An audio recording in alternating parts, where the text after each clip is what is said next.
Hi everybody, Dacob here. Welcome back to the Fragrant Bunker. Today we're going to do the top 5 Chanel October perfumes for 2024. So I usually find a way to sprinkle in some reference to Twin Peaks every year, right around this season, whether it be on my main channel or Totally Dacob or Essentially Dacob, which is my perfume channel. It's kind of like an Easter egg situation, although it's very obvious. But anyway, so today we are going into the woods, into these dangerous woods. We're looking for the Red Room, the Black Lodge. We are hunting for the entrance to the Black Lodge in this forest that I have curated and prompted Bubbles to generate. It seems to be endless, this forest. The red lights coming in from the sides. Ooh, very dreamy. And I'm wearing my Sheriff's Department Twin Peaks shirt. How very lumberjack of me. So, of course, we're looking for the most important signs, and that would be a circle of sycamore trees in the middle of the forest where, if you know the lore of Twin Peaks, usually the sycamore trees symbolize that somewhere in the proximity is this tar gasoline smell, which signals the entrance to the Black Lodge.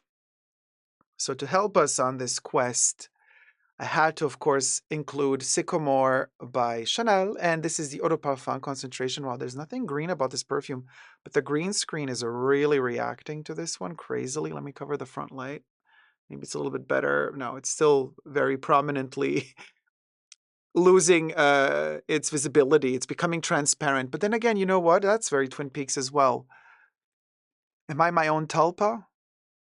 Am I the Dacob that's been lost? Am I my cousin Enea? We don't know.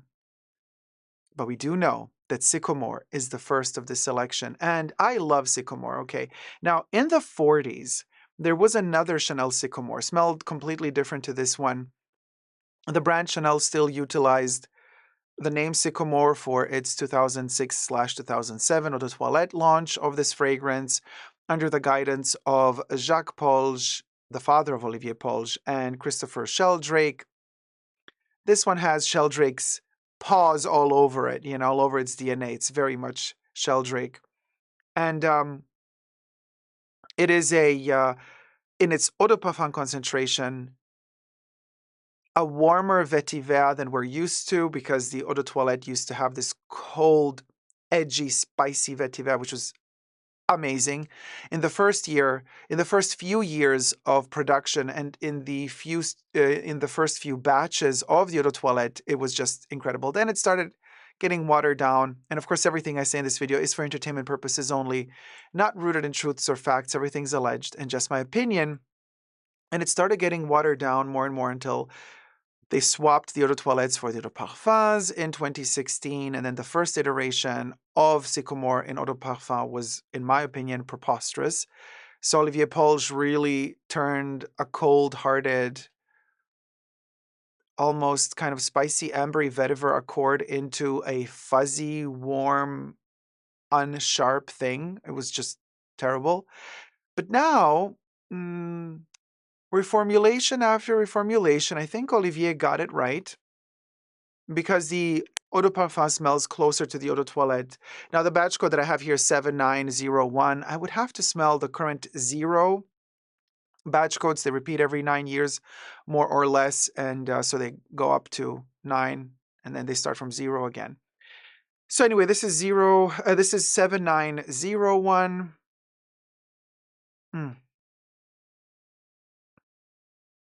The Eau de Parfum has the violet in it, which is more prominent than the Eau de Toilette violet, which turns this one into that kind of sweet floral accord. There's a smidge of tobacco in there. It is leathery.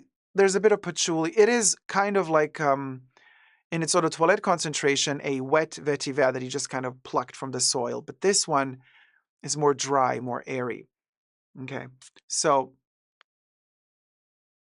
it is a beauty, and I also love it in the Parfum concentration. Wonderful perfume. I hope they don't butcher it again with yet another reformulation, but you never know with Chanel. So And now that they've changed their head of perfumes and beauty, what's her name? Something Cattaneo. She's going to be the new boss of Olivier Polge. And she comes from Coty and L'Oreal, very much following the footsteps of Lina Nair from Unilever. Oh my God, that poor brand. Chanel. I'm so sorry, Coco, wherever you are hiding in this forest, what they're doing right now. Anyway, I had a dream a while ago. It's a very long dream, but to shorten it, I was in a hotel, a very big hotel, reminiscent of an airport. So going from room to room was like walking through terminals of an airport. It was huge, so many floors, stories, so many people bumping into you. Nobody seemed in that dream to be able to find their final destination. They were just all running around. And all the floors were carpeted. My room was very bizarre. It was on the smaller end of the price range of that hotel, so it was not a big room, but I did visit a few inhabitants of that lodge, if you may, in that hotel lodge. Um, and I couldn't find them again. I would only visit them once. They would tell me something, and then I would react. And then I had the impression that a camera was filming us from above, but I saw what the camera was filming. I would come back to my room, small room with a bed adjacent, well, actually, it was in front of a window, and the window of my room was facing an ocean. There was no earth. When you looked down from my window, you could only see the ocean. I was on the first floor, though.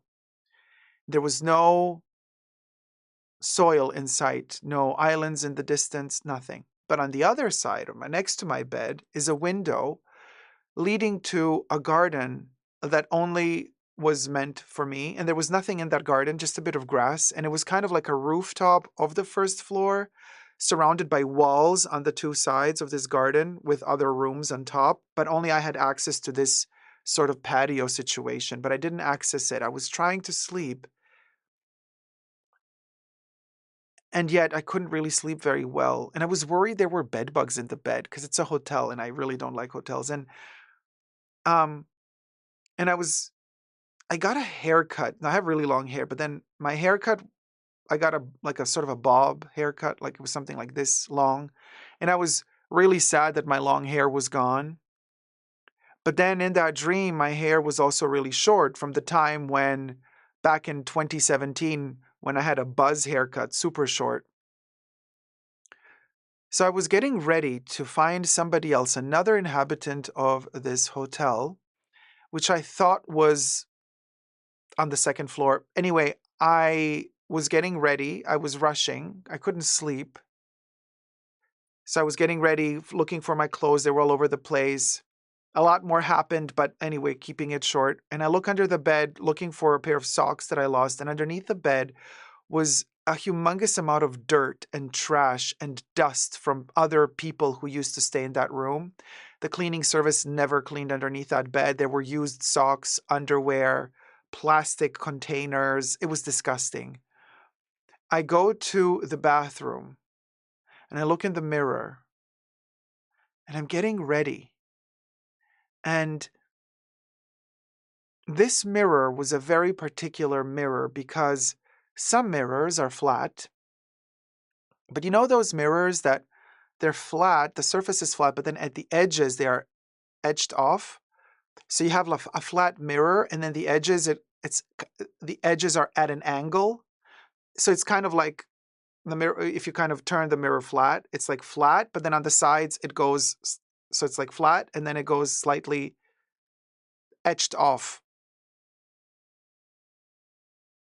So when you look in that type of mirror, when you're looking straight into the mirror, you see a reflection. But if you look to the sides where that edged off edge corner is, you kind of see a reflection of a different angle of the room. I've always been fascinated by those mirrors. Anyway, so in this dream, I'm getting ready and I look into the mirror and I'm rushing. I really, really need to get to this other room. And the corner of my eye just catches a glimpse of that strip of mirror that is angled. And in that strip of mirror, I see myself from a couple of hours ago in a sort of a time warp. I am literally seeing myself reflected in that side strip of mirror that's at an angle, moving through the room quickly, like almost like in a fast forward motion. And I remembered that those were the motions I just did like an hour ago. So I was seeing myself from the past moving quickly through time. And that edge of a mirror freaked me out. So I turn around and I see kind of like a shadow flickering in the room. And now I just need to leave that room. And I start talking to myself. Now I'm visualizing myself more and more.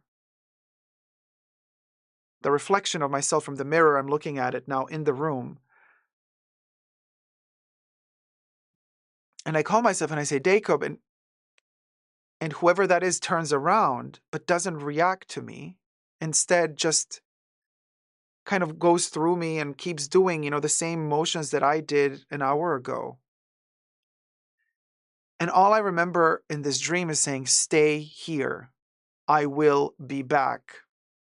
Do not exit this room. So I leave and I start running through these corridors to try to find this other room that I'm looking for. And I cannot find it. I mean, these are labyrinths of corridors with carpets and people rushing with suitcases. It's like an airport, a carpeted airport. I mean, dimmed lights everywhere. And I remember getting to the second floor, finally, finding the room that I thought was the room right next to an elevator. And while I was looking for the room, certain corridor angles, I would enter to other rooms and they would be empty and there would be people in them, or there would be something missing in the room and I would have to solve a puzzle. Very bizarre. So anyway, I finally find the room. I ring the doorbell, and as I ring the doorbell, usually hotel rooms don't have doorbells, but this one does.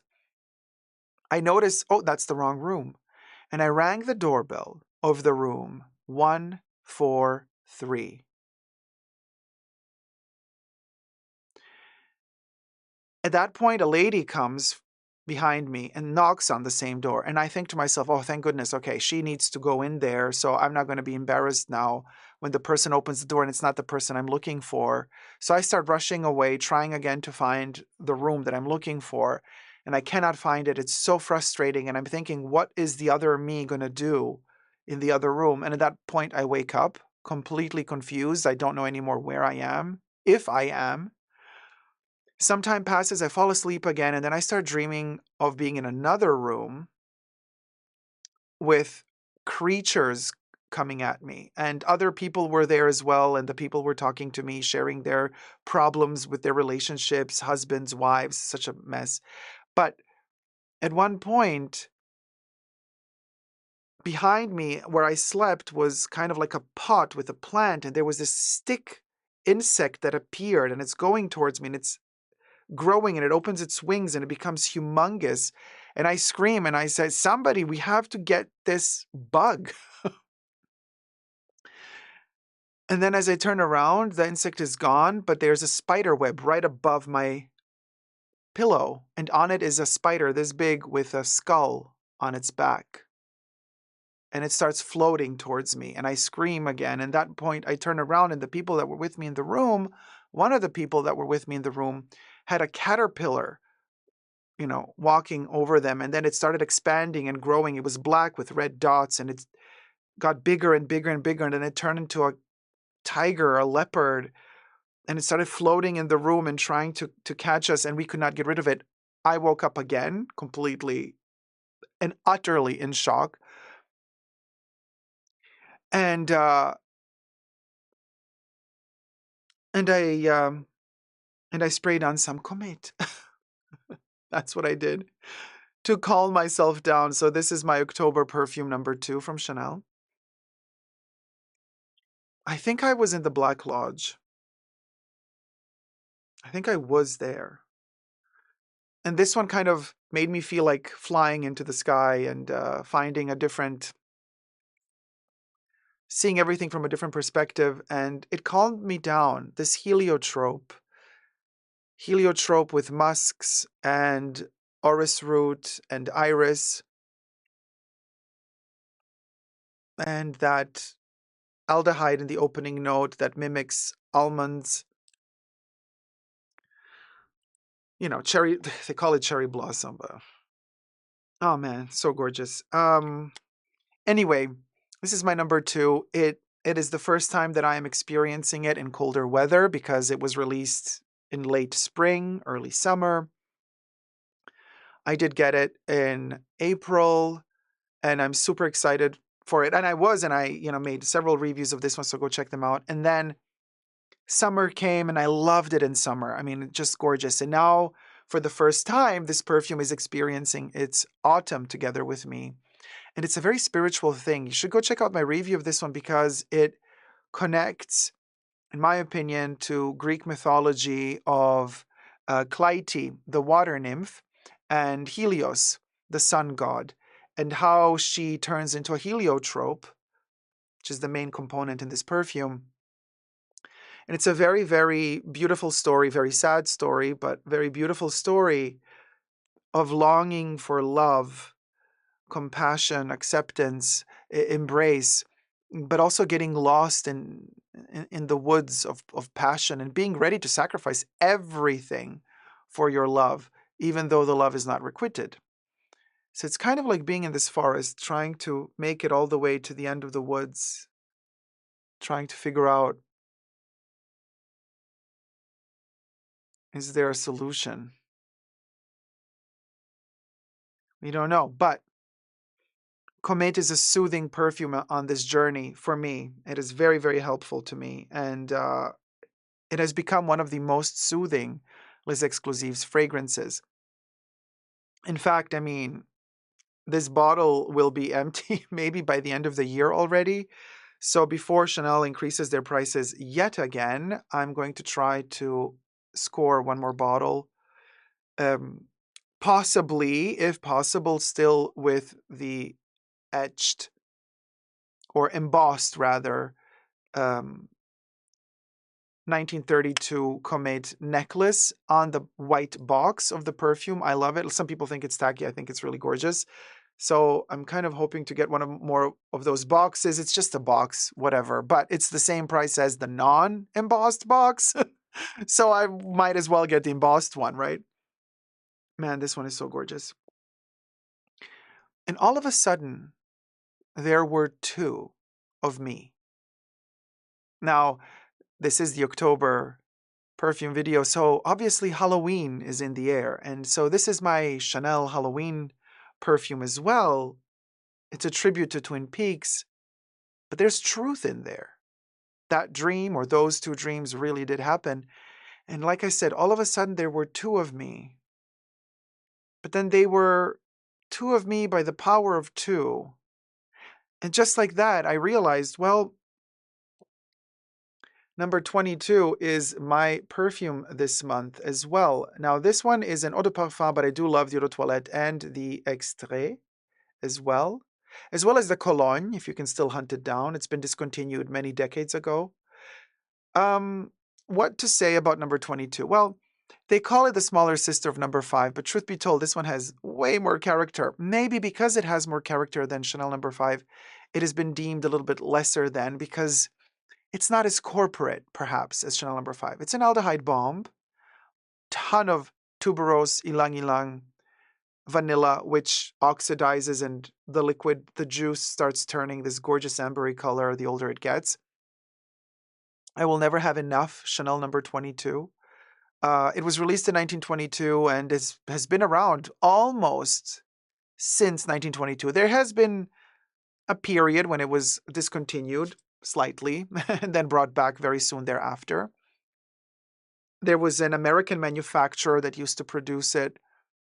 You could, before it entered the Les Exclusives roster, and in Europe, you could only buy it in Chanel boutiques. In America, it was still available in drugstores.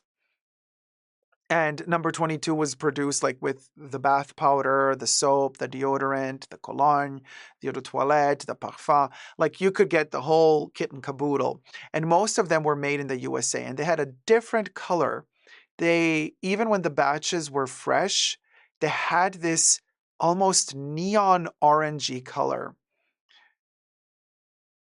Still very much Chanel number 22, but more smoky in a way, you know. And I do have a bottle of those as well with a refillable 50 ml glass bottle inside a plastic white container with a golden ring around it. Really, really gorgeous. They used to make 100 ml, 50 ml.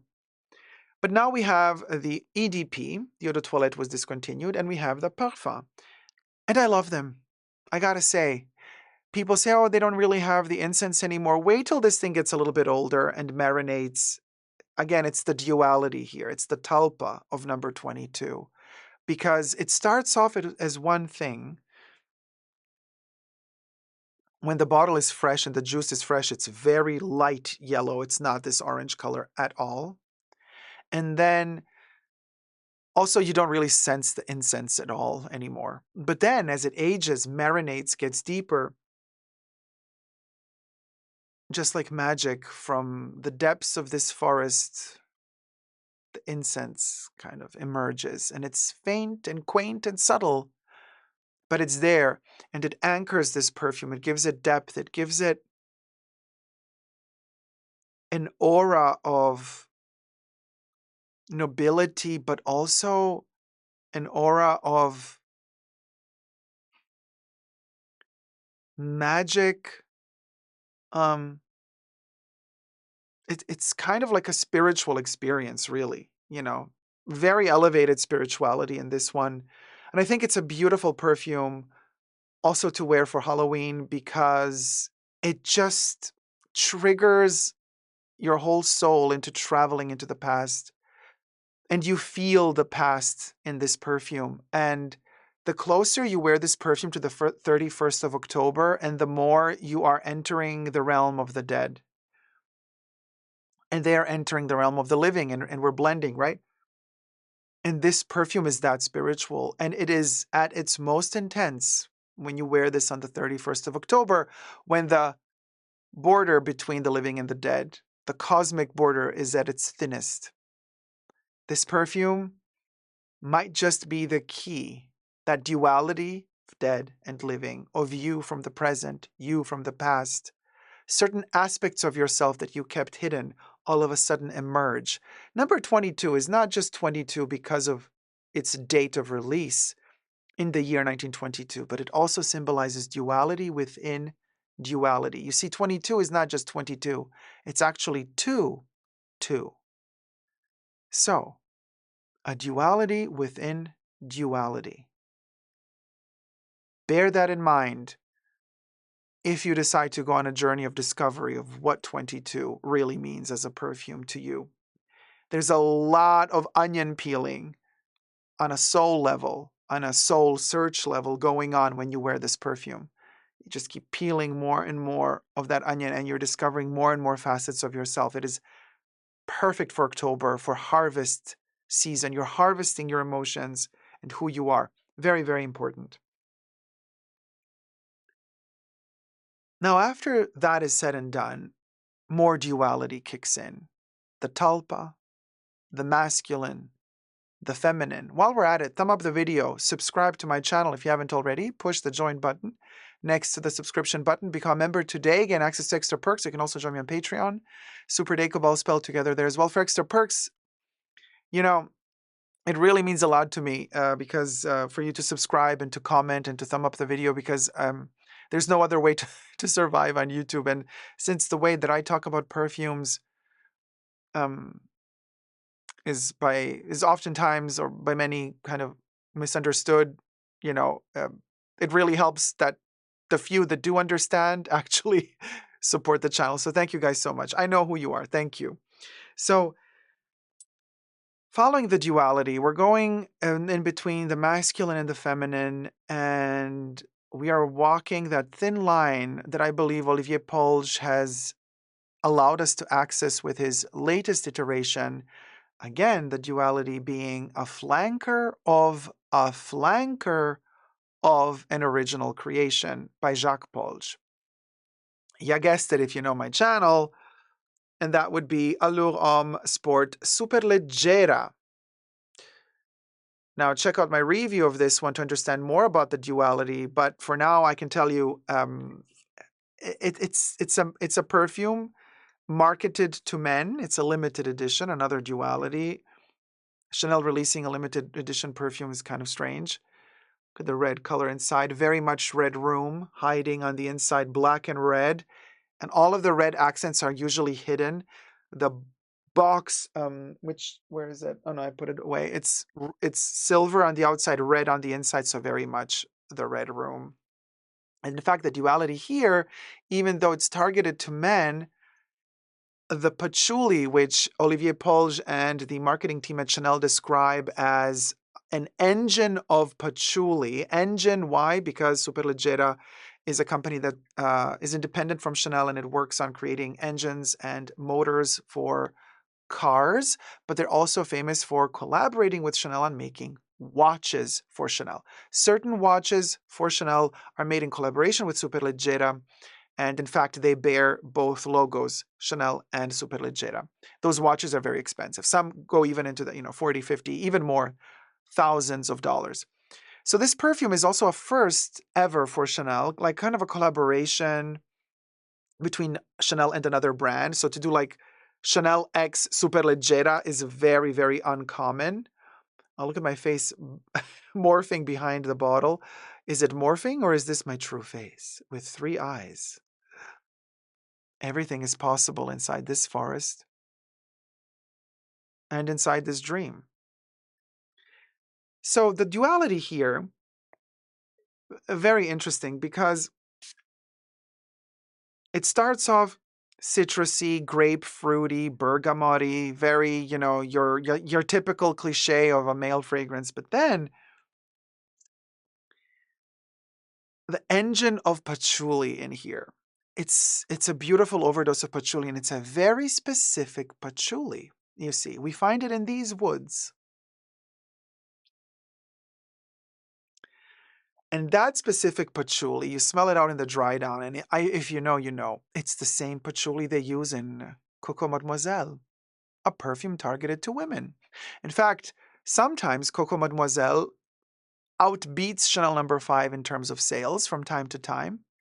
And it is one of the first, if not the first, sweet chuli fragrance that in the Y2K era started an entire trend of sweet chuli perfumes, which were going on for a decade at least.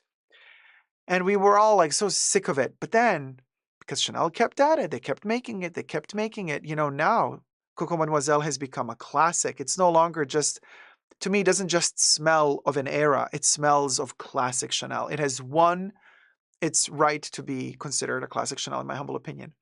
Interesting how in this hyper bro mask for mask perfume, they use a heart of Coco Mademoiselle.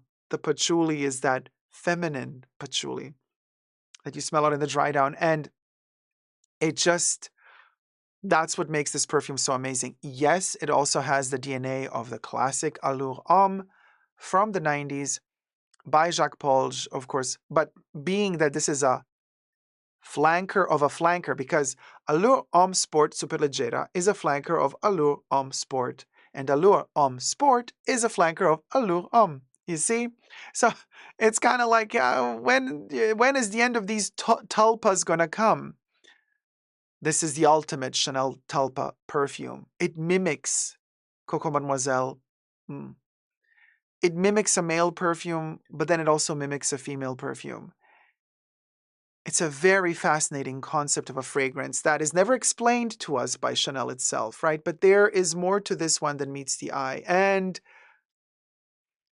hate to break it to all those bros out there who thought they really got something hyper masculine that's going to even more accentuate and prove their virility. Hate to break it to you. This one's a softie at heart.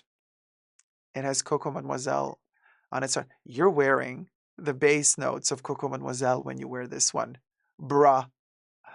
Fascinating, isn't it? Only such calculative, fun deception, worthy of Bob. And I think Bob is very near because we're getting closer and closer to the entrance of the Black Lodge.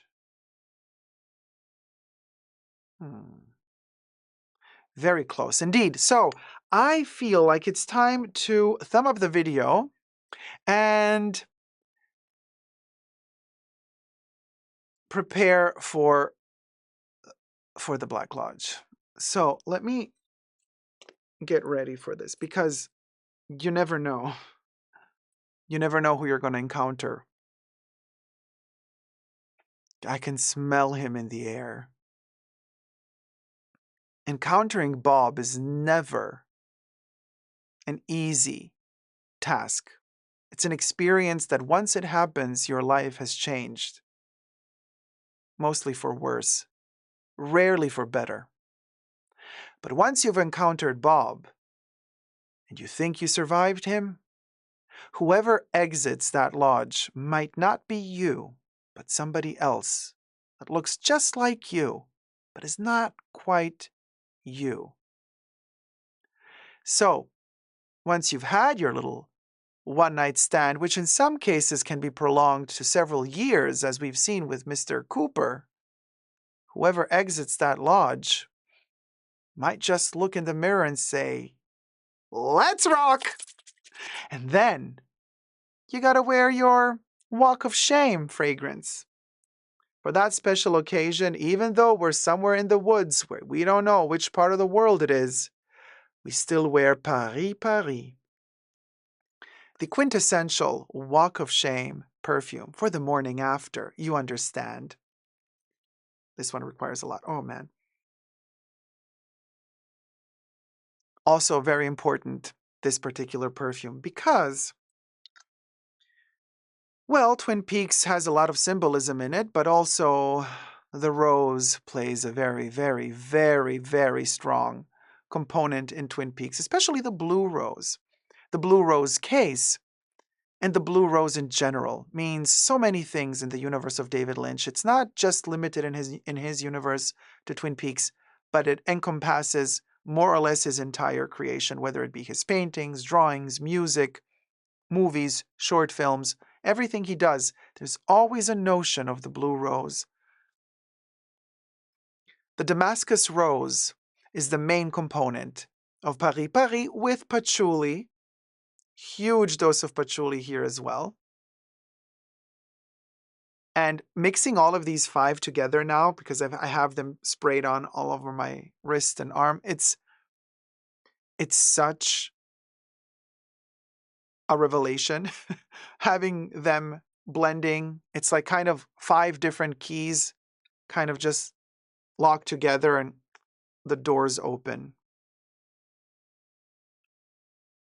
And here I am on the other side. Actually, all of a sudden I realize I wasn't supposed to go there.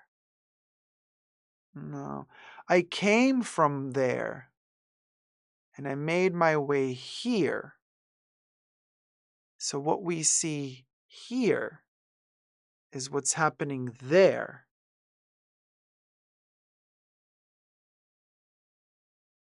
So I'm not sure anymore if I'm dreaming or if I'm awake. But I'm in the middle of a journey. I haven't arrived yet, but I do know that I have left. Being so lost can only be survived, in my opinion, if you're wearing Chanel perfumes, because those are the best companions you could possibly have on that journey of losing yourself in the mist, in the forest, in the lonely night, with or without stars, whether it be a starless night, without a moon, black as black coffee like Cooper likes to drink it, or whether it be one of those nights where you think you're outdoors, but actually your soul is still stuck in the Black Lodge. The dweller on the threshold.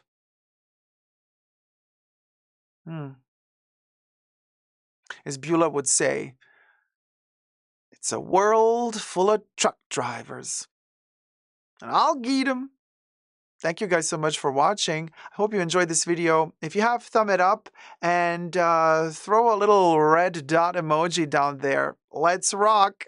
Until next time, let me know your favorite Chanel perfumes for the month of October and share some Twin Peaks memories with us if you like. Until next time, never forget to never give up on Bob Love. Bye.